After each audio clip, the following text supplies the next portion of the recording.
Quienes nos acompañan aquí en nuestro estudio, la capitán Pamela Sandoval del OS7 de Carabineros y también Ricardo Ibáñez, abogado de defensa de autores, a quienes saludamos con este aplauso aquí en Sabores. ¿Cómo está, capitán? Bien, muchas gracias por la invitación. Hola, Ricardo. ¿Cómo te va? Asiento, por favor. Muchas gracias por la invitación. Eso, ¿por dónde comenzamos? Bueno, vamos en términos generales, capitán, respecto a el uso y consumo de droga en nuestro país y también respecto al tráfico. ¿Cómo están las cifras respecto a años anteriores? ¿En qué situación nos encontramos actualmente como sociedad? Pero actualmente las cifras no dejan de estar preocupantes, lamentablemente. A nivel americano, ¿cierto? Estamos en un tercer hasta segundo lugar en algunas oportunidades. En comparación a años anteriores, esta cifra ha aumentado, por lo que no deja de ser preocupante. Y eso también que va directamente relacionado con los niños o menores, que son muchas veces las víctimas de este flagelo como es el consumo de drogas. Capitán, dentro del consumo de drogas, ¿qué se incluye? También los fármacos, las hierbas, ¿qué más?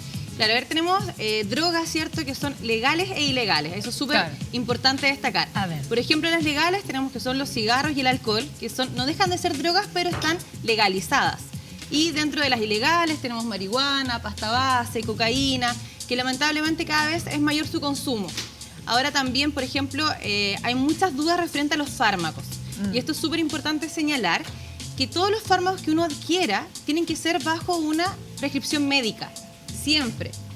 No es bueno automedicarse y siempre la prescripción médica, ¿cierto?, más conocida como una receta médica, dice la cantidad, el tiempo o los horarios donde uno tiene que consumir este medicamento en particular.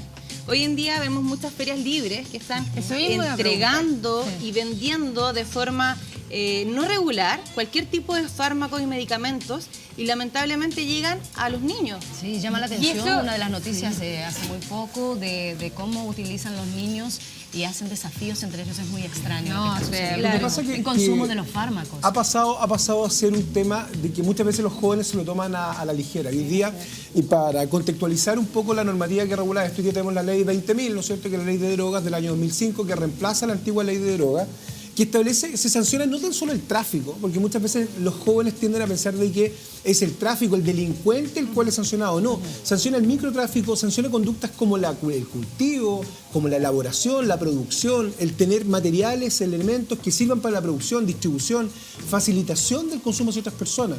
Distinguir también que tenemos distintos tipos de drogas. Hay drogas que son los perturbadores, como por ejemplo el éxtasis, los estimulantes como la cocaína, los depresores, que es con la marihuana, los alucinógenos, que hoy día están cada vez los jóvenes. Yo tengo hijos adolescentes y me sorprende ver cómo este tipo de sustancias hoy día están quizás más en boga de lo que se ocupaban cuando nosotros éramos jóvenes. Y en el caso de las ferias libres, por ejemplo, que uno puede encontrar fácilmente algún tipo de medicamentos que pueden, o de fármacos que pueden ser utilizados como droga, en este caso lícitas, pero se venden de esta manera. Ellos, las personas que lo venden, ¿qué tipo de delito cometen? ¿Y qué penas también arriesgan? Ahí se puede complementar. Claro, acá hay un delito de expender, ¿cierto?, algún tipo de fármaco o medicamento, en un lugar no apropiado para, ¿ya? Porque todos conocemos que las farmacias son los lugares especializados o específicos para expender este tipo de remedios. Y otro también, la libre comercialización de estos fármacos, sin receta o sin prescripción médica. También, como también escuchábamos recién, cada vez están siendo más comunes las fiestas electrónicas. Claro. En las fiestas masivas. Hoy en día tenemos casos como Departamento C7, donde hay mucha gente que ha consumido de repente un trago de un vaso que le han ofrecido por alguna oferta, alguna promoción, pero sin ellos antes haber visto que abran esa lata, por ejemplo, o que abran ese licor. Hemos tenido casos de verdad demasiado alarmantes con jóvenes, ¿cierto?, que han recibido este trago, se lo han tomado y después despiertan, después de un día quizás, sin saber lo que les ha pasado. Entonces también un consejo a la gente que nos está viendo esta mañana, de que a las niñas que van a participar de alguna fiesta, nunca recibir algún tipo de trago regalado, que no sepan la procedencia de ese trago. Si van a comprar algún tipo de alcohol, que ellas mismas lo abran, que ellas mismas vean la preparación y nunca recibir algún vaso que no sepan de dónde viene. Es cierto. Y tener ojo, tú sabes que nosotros lo que siempre muchas veces hablamos acá para es volver al tema de la feria libre, solamente para cerrar eso, porque nos fuimos un poquitito, Ricardo, un segundo. Si es que podemos, las personas que compran, por ejemplo, fármaco en las ferias libres, un Rabotril, que está a libre disposición, ¿esa persona también recibe una sanción, el comprador, además de quien lo vende? Hay que establecer primero que el consumo no es un delito. El consumo en el fondo es una falta que lleva asociada una multa, que va entre 1 y 10 UTM, ¿ya?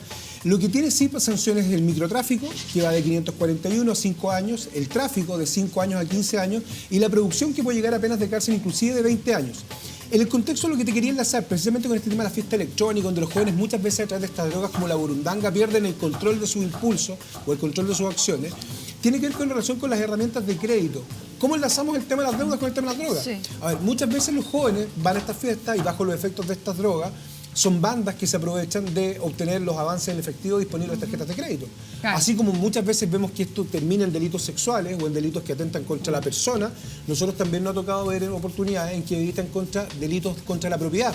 Es decir, que las personas en este estado que no tienen conciencia de lo que están haciendo son objetos de estas bandas que les extraen dinero de sus cajeros automáticos, usan sus tarjetas de crédito, donde no hay conciencia y después te despiertas, aparte de despertarte con una caña asquerosa, te despiertas en el fondo con tus tarjetas Claro, de o crédito. sea, hay vaciadas. algunas drogas que efectivamente tienen en el fondo la persona está consciente, pero De está sumisión, como ida, claro. hay una sensación como de sedación justamente y te piden, por ejemplo, lo que dice Ricardo, o sea, poner las claves, sacar dinero en efectivo de algún cajero automático. ese Claro, en tipo el de caso situaciones. de que comentamos recién, hemos tenido 3 casos en lo que va del año de hombres, en el caso cierto particular, de que es una droga como es la burundanga de sumisión, van a un cajero automático, le indican la clave, sacan todo el dinero que puede tener la tarjeta de crédito o electrónica y después van a la casa No, claro. y no les basta con solamente robar el dinero en el momento, sino que también en la casa roban todas las especies de valor que pueda tener esa persona.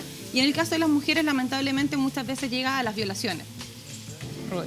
Estabas hablando tú recién de las penas que reciben por tráfico de drogas. Más o menos, ¿cuánto sería? Depende de qué, de microtráfico, cuándo se habla. Depende de la microtráfico. cantidad, y el microtráfico va de los 541 a 5 años, o sea, es un delito grave. O sea, entonces, de repente muchas veces los jóvenes, me ha tocado verlo de jóvenes cercanos en el fondo, que lo toman como una choreza, como una gracia, andar con la mochila con pitos que le venden a sus amigos. Y eso en el fondo es un delito de microtráfico por el cual un joven puede frustrar su futuro con una condena que va de los 541 a 5 años. ¿Y cuándo varía la cantidad para hacer microtráfico y ya directamente Eso va, pasar a eso tráfico? va a quedar a criterio del tribunal, y ahí yo creo que Claro. el capitán puede tener Acá- parámetros más objetivos. Claro, la ley 20.000 expresa, ¿cierto?, en su artículo 4 y 5 lo que es microtráfico y tráfico.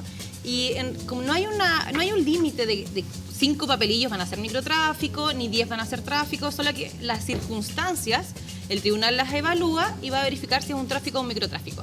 Por lo general, cuando estamos hablando de pequeñas cantidades y hay un traspaso de droga por dinero, por ejemplo, en la vía pública, es más cierto atribuible a un microtráfico. A diferencia si estamos hablando de un camión que traspasa una frontera con grandes cantidades de drogas, kilos, toneladas muchas veces, y podemos asumirlo más a un tráfico, pero eso siempre va a ser atribuible a las circunstancias en cual se ha cometido el delito. Y la diferencia de penalidad entre los 5, porque en el fondo muchas veces a mí me preguntaban, oye, pero ¿cuál es la diferencia entre 5 años y un día, por decirlo de alguna manera? La diferencia entre el tráfico y el microtráfico es que el microtráfico permite de alguna otra manera el cumplimiento de manera alternativa de esa condena. Es decir, perfecto. cumpliendo determinados requisitos que establece la ley. Si yo tengo una pena de hasta 5 años, puedo cumplir en libertad a través de, por ejemplo, la firma, etcétera. Siempre y Si cuando yo no tenga antecedentes, Siempre y Freddy. cuando reúna una serie de requisitos, tener reprochar la conducta anterior, reparar causa del mal causado y tratar de configurar atenuantes. Pero el caso del tráfico son penas que no debieran cumplirse bajo ninguna modalidad de libertad. Entonces, eso es lo grave y eso es lo que muchas veces los jóvenes lo toman como un chiste, lo toman como una choreza y en el fondo Claro. pueden arruinarse su vida. Sí. Porque inclusive el consumo personal, si a mí me pillan con 1 o 2 papeles y digo, no, si esto era, yo iba a una fiesta y me iba a fumar este pito, era para mí, eso también lleva asociado una multa.